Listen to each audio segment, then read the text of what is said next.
Good morning, and welcome back to Daily Dhamma, a letter to our children. Today is December 15th, and our reading is Craving, Clinging, and Clamoring. There's nothing worse than an itch you can't scratch, yet we suffer constantly from unquenchable desires, addictions, ambitions, hunger, envy, and lust for things we don't need and that don't last. It's better to love what we have than to long for what we have not. The Buddha taught that suffering is caused by attachment. The cessation of suffering arises from non-attachment. Non-attachment comes from following the Eightfold Path. He told us not to crave, cling, or clamor. Our body, feelings, perceptions, thoughts, and consciousness are impermanent, unsatisfactory, and not the self. Let them go.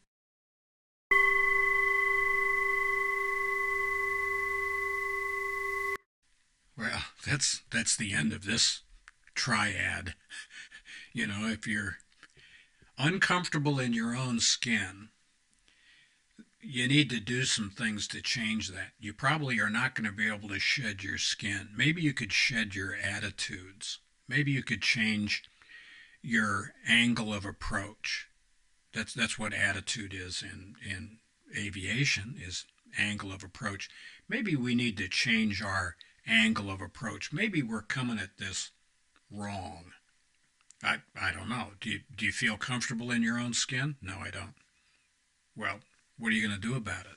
I mean, unless you're a snake, you're kind of stuck.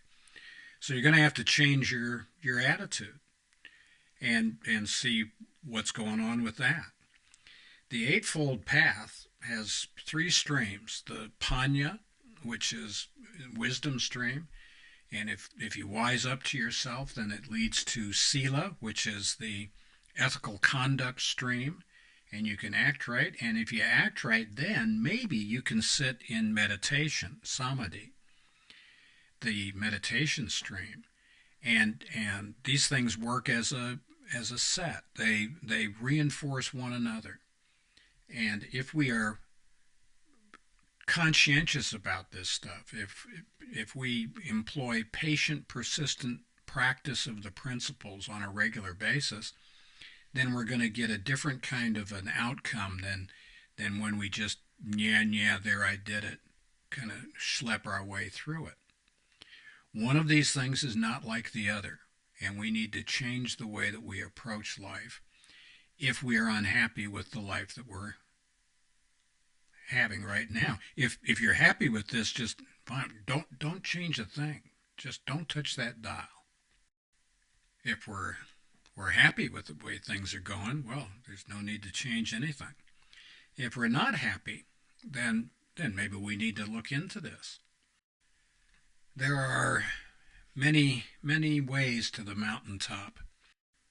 We're Buddhists, and so that's what we're talking about, but we don't mean to throw shade on Taoism or Hinduism or Christianity or Judaism or any of the other great philosophies. The Stoics are pretty cool. Confucianism rocks our boat.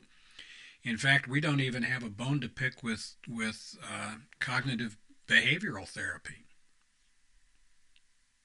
As long as you're not blaming other people for your problems and you're working on your stuff, great. We're all down with it. And that's the direction that we are headed, and we highly recommend. So come on down. And happy trails to you until we meet again.